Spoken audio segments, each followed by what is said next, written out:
So I'm Sue McAllister and I work for the AIDS Epidemiology group. I'm the leader of the AIDS Epidemiology group at the University of Otago in Dunedin.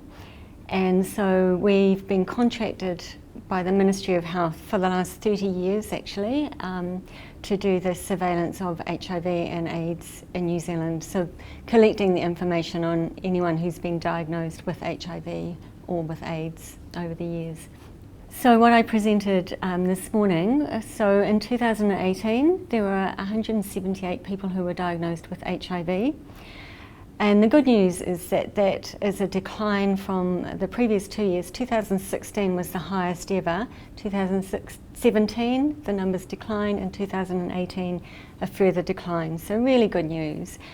And if we take the average over the previous 5 years, that was around a 16% decline. So that's really good. Mostly those people were men who have sex with men, and the decline was mostly in those who were reported to be infected in New Zealand. So that was around, infected in New Zealand, that was around a 27% decline.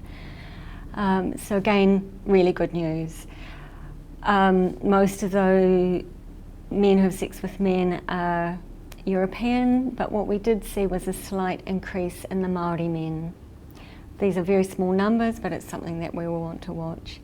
Amongst heterosexual men and women, there has also been a gradual decline over the last few years.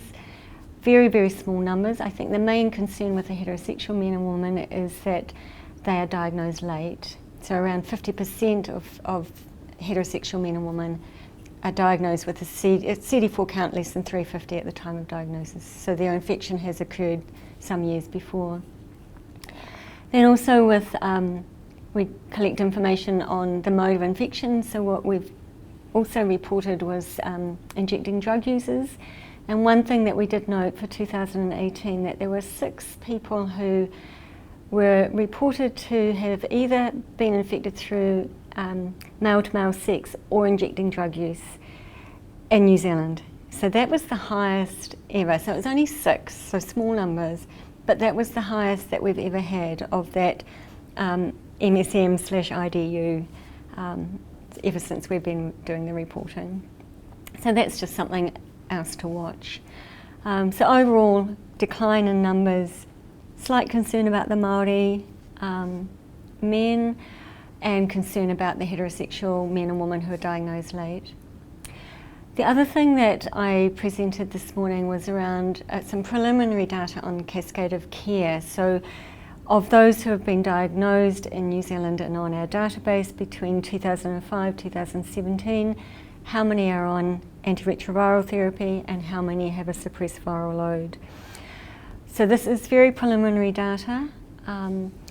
Of the subset within that for whom we have an NHI and able to do quite good linkage with pharmac data for antiretroviral therapy, there was around 86% of those were on ART. So that's really good, and that's probably in line with many other countries. However, of those on ART, it was only 66% with a suppressed viral load. But the linkage that we're able to do with the laboratories is much more difficult. And so I am sure that that percentage is much higher, but it's a limitation of what we're able to do with the data. So this is very preliminary. We will do some more analysis over the next couple of months and do some sensitivity analysis to see what those numbers are looking like, and hopefully have some final numbers out by the end of this year. So that's basically the crux of the presentation this morning. So I think by having an ongoing surveillance system, we can see what the numbers are doing each year. We get the information around the ethnicity, the mode of infection, so it's particularly good for the organisations such as NZAF, the AIDS Foundation, in terms of their prevention work. For people living with HIV in New Zealand, I think particularly the Cascade of care work, of being able to see how many are on ART and how many are undetectable, it all builds what's the picture of what's happening with people, so not just with people living with HIV as well as people who've been diagnosed with HIV. Who are they? Who are the people who are needing care in New Zealand for their HIV? So who are the people being diagnosed and being infected? Who are the people needing ongoing care? So this whole data set and the ongoing surveillance builds that picture that can inform clinicians, it can inform the prevention organisations, it can inform body positive women of who those people are and needing looked after and support, basically. Yeah. So I think for any country it's really important, if you're not checking the numbers, you don't know what's happening. We need to know.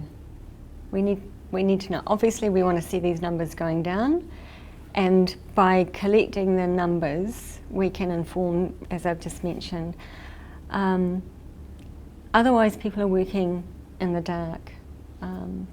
So I think the surveillance system, and this is just the very basic surveillance system. Obviously behavioural surveillance would link into this and provide even more information. So this is the basic surveillance that any country needs to do for their HIV and AIDS.